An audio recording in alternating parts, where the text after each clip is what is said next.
Hello students, एक बार फिर से आप सभी का स्वागत है आज के इस शानदार वीडियो में। एक सवाल जो हमेशा स्टूडेंट्स मुझसे क्लासेस में पूछते रहते हैं कि सर आखिर नोट्स कैसे बनाएं।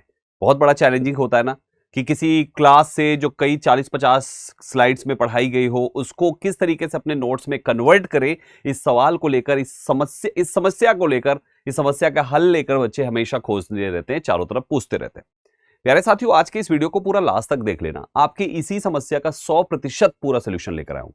एक एक सवाल जो आपके मेरे पास आए हैं पिछले कई दिनों में, उन सारे सवालों को उठाया और उन सवालों को जो नोट्स बनाने से रिलेटेड थे उन सभी को उठाकर एक सिंगल सेशन में आपको आंसर करूंगा। दोस्तों, इस सेशन को लास्ट तक देखेंगे तो आपको यह पता चलेगा कि नोट्स बनाते समय हमें क्या क्या करना चाहिए और क्या क्या नहीं करना चाहिए। मेरा नाम है Sandeep Kesarwani, faculty of English since 2011। पिछले 14 साल से इंग्लिश पढ़ा रहा हूं और इंग्लिश का एक एक टॉपिक हो या इंग्लिश को लेकर कोई स्ट्रेटजी हो, आप मेरे साथ बहुत अच्छे से सीख सकते हैं। दोस्तों, आइए शुरुआत करते हैं। तो सबसे पहले नोट्स बनाने का बेस्ट तरीका क्या होता है, हम इस पे थोड़ी सी बात करेंगे। सबसे पहला पॉइंट कुछ लिखा हुआ है यहां पर, ध्यान से पढ़िए। नोट्स बनाने से पहले क्या क्या आपकी तैयारी होनी चाहिए। पॉइंट नंबर 1, सिलेबस को समझिए। सबसे पहले आपको अपना सिलेबस पता होना चाहिए कि आपके एग्जाम में कौन कौन से टॉपिक्स पूछे जाते हैं, किस टॉपिक से कितना पूछा जाता है। तभी आप वहां पर अपने नोट्स को पूरी तरीके से फोकस्ड होकर बना पाएंगे। क्योंकि नोट्स आपकी प्रिसाइज होनी चाहिए, ये नहीं कि आप उसको डिस्क्रिप्टिव की तरह लिखें। नहीं भाई, आपकी नोट्स टू द पॉइंट होनी चाहिए, जिसको रिवीजन में आपको समय कम लगे और फटाक से आपका हेल्प ज्यादा हो सके। Reference book, study material collect करो। फिर आप ये सोचो कि कहां से हमें नोट्स बनानी है। अब जैसे फॉर एग्जांपल आप हमारी क्लास कर रहे हो, तो आप हमारी क्लास से आप नोट्स बनाओगे, तो आपका जो रेफरेंस हो गया वो हमारी क्लासेस और हमारी बुक्स हो गई, जहां से आपको नोट्स बनाने में हेल्प मिलेगी। ये आपका दूसरा पार्ट हो गया। तीसरा पार्ट है समय तय करो। रोज कितना समय नोट्स बनाने में आपको लगाना है, ये आप पहले से डिसाइड कर लो और उतना ही समय आपको डेली बेसिस पर डालना है। ये नहीं कि आज बना लिया फिर 4 दिन नोट्स नहीं बना रहे हैं, इस तरीके से नहीं होना चाहिए। आपको कंसिस्टेंसी देखना है। फोल्डर या डायरी को चुनो, विषय के अनुसार आप अलग अलग, मैंने देखो हिंदी में सब कुछ लिखा हुआ है। मैंने क्यों लिखा हुआ है यहाँ पे हिंदी में, बहुत सारे बच्चे जिनको इंग्लिश में नहीं समझ में आती क्या लिखा था सर, मैं हिंदी में लिख के आया हूं सो दैट हर बच्चा यहाँ पे समझ सके कि आखिर मैं कहना क्या चाह रहा हूं, या नोट्स बनाने में लैंग्वेज की वजह से वो उनका कुछ छूटे ना या उनकी स्ट्रेटजी मिस ना हो। तो आप ये सोचो कि आपको नोट्स बनाना कैसे, आपको हाथ से लिखना है या कोई जगह पर आपको गूगल वगैरह पे आप वर्ड फाइल या पीपीटी वगैरह में अपनी नोट्स बनाना चाहते हो, तो ये भी आप डिसाइड करो। तो नोट्स बनाने से पहले आप ये कुछ बेसिक चीजें हैं, ये कुछ बेसिक रिक्वायरमेंट्स है जो आपके पास होना चाहिए, ठीक है। और ये सारी चीजें तो जनरली अगर देखा जाए तो आपको तो अपनी कॉपी में ही नोट्स बनानी है, तो आप उसमें अपनी नोट्स बनाएं। समय आप डेली बेसिस पर आधे घंटे एक सब्जेक्ट के लिए आप दे सकते हैं नोट्स बनाने पे। तो 4 सब्जेक्ट्स अगर आप पढ़ते हैं तो 2 घंटे आपके मिनिमम जाएंगे, मिनिमम आधे घंटे की बात कर रहा हूं बच्चे। इसके अलावा आपका जो क्लासेस है और स्टडी मटेरियल वो भी हमारी क्लासेस हो जाएंगी, और आपका सिलेबस क्या है वो तो हमारी क्लासेस में आपको पढ़ाया ही जाएगा। तो ओवरऑल ये पहले पेज का जो आंसर है वो है हमारी क्लासेस और हमारी नोट्स, जहां से आपको ये हेल्प मिलेगी। अब आते ही यहां से समझते हैं। तो सबसे पहले इंपॉर्टेंट टॉपिक्स में स्टेप बाय स्टेप 8 टॉपिक लिखे हुए। पहला पॉइंट, टॉपिक को छोटे छोटे हिस्सों में बांटो। आपका सिलेबस बहुत बड़ा है, उसको छोटे छोटे हिस्सों में बांटो। फिर उसके बाद मुख्य पॉइंट्स को आपको लिखना है, जो उसके मुख्य पॉइंट्स हैं, क्योंकि सब कुछ आप नहीं लिख सकते हैं। आप केवल मुख्य मुख्य पॉइंट्स को ही लिखते चलिए, हर एक टॉपिक को। फिर उसके बाद उनको हाईलाइट करते चलो, क्योंकि पॉइंट लिख के छोटी मोटी एक्सप्लेनेशन देंगे आप, तो कुछ हाईलाइटर, चाहे आप उसको अंडरलाइन कर दो या हाईलाइटर आते येलो कलर का, उससे आप हाईलाइट कर दो। बट ये जरूर करो दोस्तों, कोशिश करो कि आप टीचर के पढ़ाए हुए चीज को उनकी भाषा में ना लिख के अपनी भाषा में लिखो। जब आप अपनी भाषा में लिखते हैं तो आपको पढ़ने में आसानी होती है दोस्तों। उदाहरण को साथ में डालते जाओ, अपनी भाषा में लिखने के बाद एग्जाम्पल्स, छोटे छोटे एग्जाम्पल्स डालते जाओ, ताकि समझ में आता रहे कि हाँ इस चीज का किस तरीके से इंप्लीमेंट करेंगे। केवल परीक्षा के लिए जरूरी चीजों को ही रखना है, ये नहीं कि आपको बहुत ज्यादा लंबा चौड़ा जितना टीचर ने पढ़ा दिया सब लिख लेना है, ऐसा बिल्कुल भी नहीं करना है दोस्तों। अपने शब्दों में लिखना है, ताकि आप जब रिवीजन करो तो आप अपने शब्दों में पाएंगे, तो चीजें आपको जल्दी से आप कवर कर पाएंगे। इसलिए अपने ही लैंग्वेज में, अपने ही शब्दों में लिखना है। जहां जरूरी हो वहां हिंदी और इंग्लिश दोनों का आप यूज कर सकते हो। ऐसा नहीं कि आपको हिंदी में बनाना है या इंग्लिश में बनाना है। आप अपने कंफर्ट के हिसाब से जो चीज आपको आसानी से समझ में आ जाए, आप उस भाषा में लिखिए, उस तरीके से लिखिए, उस स्ट्रेटजी पे लिखिए। तो नोट्स बनाने में ये कुछ इंपॉर्टेंट पॉइंट्स है जिसको आपको ध्यान देना होता है। मैं सेशन के इस वीडियो के लास्ट में एक एग्जांपल भी आपको दूंगा नोट्स बनाकर, कि ये पर्टिकुलर टॉपिक का अगर मुझे नोट्स बनाना है तो उसको लिखेंगे कैसे, उस पर भी मैं आपको एक लिख कर दिखाऊंगा। ठीक है, तो उस चीज से आपको आइडिया लग जाएगा कि हाँ बनाते कैसे हैं नोट्स। नोट्स बनाने के अतिरिक्त कुछ और टिप्स हैं, जैसे हर दिन थोड़ा थोड़ा नोट्स बनाओ ताकि आखिरी समय पे आपको प्रेशर ना आए कि अरे बाप रे बहुत ज्यादा सिलेबस हो गया। कभी भी ऐसा नहीं करना है कि आज का काम कल पे डाल दीजिए, मत करिए। जो आज पढ़ा उसकी नोट्स आज ही बनेगी, चाहे रात को 3 बज चुके हों, ठीक है, सुबह के 5 बज गए हों, लेकिन बनेगी तो आज की आज ही नोट्स। तो हमेशा ध्यान रखें नोट्स बनाने में कभी भी इसको प्रोक्रेस्टिनेट ना करें, इसको टालें नहीं, अदरवाइज आपके लिए बहुत ही बड़ी प्रॉब्लम हो जाएगी। कठिन टॉपिक्स के लिए अलग से डाउट नोट्स बना के रखें। नोट्स को हमेशा 2 हिस्से में रखें, एक वो जो आपकी नोट्स है उसको बनाओ, और जो थोड़ा सा डिफिकल्ट लगे ना उसको अलग से एक छोटा से एक अलग से डायरी रखो, उस पर लिख लो कि मुझे इस पार्ट पे और एक्स्ट्रा एफर्ट करने की जरूरत है, एक्स्ट्रा एफर्ट लगाने की जरूरत है। तो आपको पता चल जाएगा हाँ ये कठिन था, मुझे इस पर अभी और मेहनत करना है। आपको पता होना चाहिए। रिवीजन के समय फ्लैश कार्ड या माइंड मैप बनाकर दोहराइए, उससे ज्यादा आपको हेल्प मिलेगी। यानी जो कुछ भी आप देखो, रिवीजन आप उससे तो करेंगे, लेकिन जो हार्ड पॉइंट्स है या कहीं आप जा रहे हैं तो आपने छोटे छोटे पॉइंट में कुछ लिख लिया, नहीं तो आप मोबाइल, आजकल तो मोबाइल का जमाना है, फोटो खींचो वही आपका फ्लैश कार्ड है और उसी से आप अपना क्विक रिवीजन कहीं पर भी बैठ के कर सकते हैं। पढ़ाई के बाद 5 मिनट का रिकैप लिखो, मतलब जो आपने पढ़ा उसको दोबारा दिमाग में चला लो, चाहे मतलब जो आपने पढ़ा उसको दोबारा उसको दोहरा लो दिमाग में ही, और लिख लिख के पॉइंट वाइज कर सकते हो। 5 मिनट तो अच्छा है, इससे आपकी जो जो भी चीजें आप पढ़े हैं ना वो आपको जिंदगी भर याद रहेगी, वो काफी टाइम तक याद रहेगी। तो ये रिकैप पे फोकस जरूर करिए। आपने जो पढ़ा क्विक रिवीजन ले लीजिए, पढ़िए क्विक रिवीजन ले लीजिए। जैसे मैं अपनी क्लासेस में करता हूँ, जो कुछ भी पढ़ाता हूँ उस पर तुरंत एग्जाम्पल्स देकर उसको लॉक करवा देता हूँ, लास्ट में प्रैक्टिस शीट करा देता हूँ, कुछ ना कुछ क्लास नोट्स करा देता हूँ। तो इससे क्या होता है, क्विक रिवीजन जरूरी है।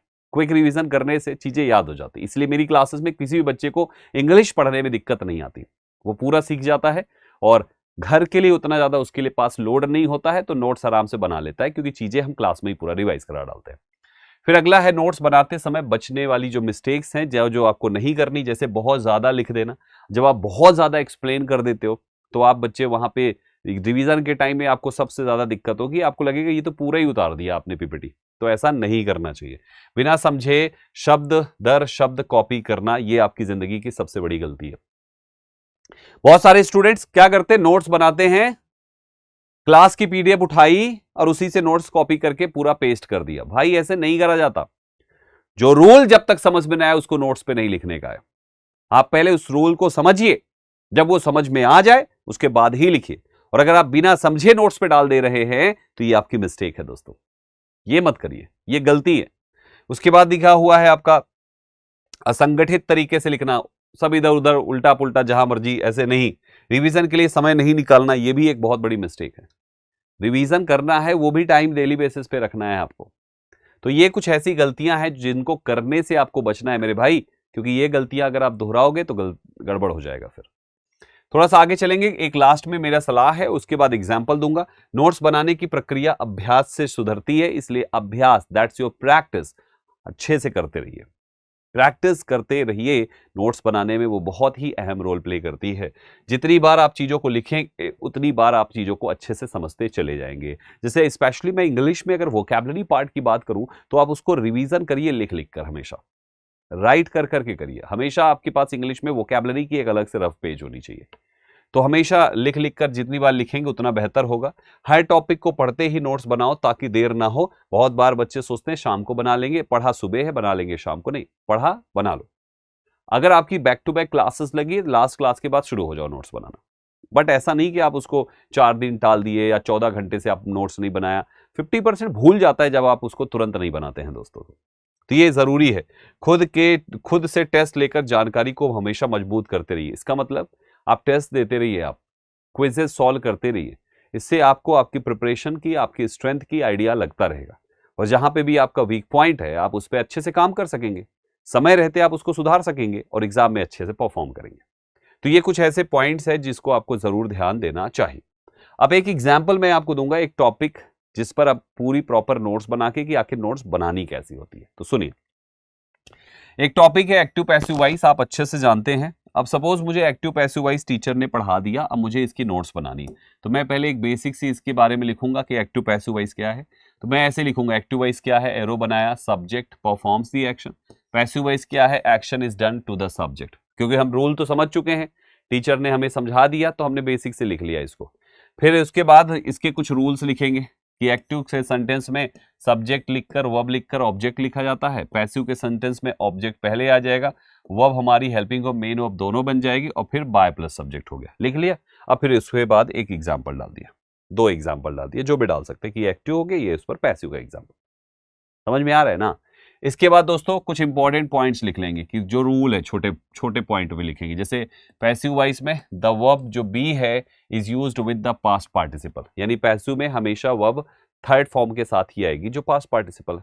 देखो ये मेरी लैंग्वेज है, आप इसको अपनी लैंग्वेज में कैसे लिखोगे भैया, अपने हिसाब से लिखेंगे इसको, ठीक है। फिर उसके बाद दूसरा पॉइंट यहाँ पे है आपका कि tense of the verb must be changed accordingly, जैसा जैसा रहेगा उसी के अकॉर्डिंग आपको टेंस चेंज करना है। Not all active sentences can be converted into passive, सारे एक्टिव सेंटेंस पैसिव में नहीं बदले जा सकते। क्यों नहीं बदले जा सकते या कौन कौन नहीं बदले जा सकते उसको पॉइंट में लिख सकते हैं।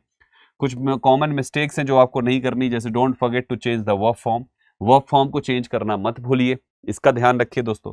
Don't drop by plus subject when needed, है ना, जब जरूरत हो तो बाय प्लस सब्जेक्ट, बहुत बार आप ऑप्शन देखकर बिना बाय प्लस सब्जेक्ट वाले को टिक कर देते हैं, जल्दबाजी में गलती हो जाती है।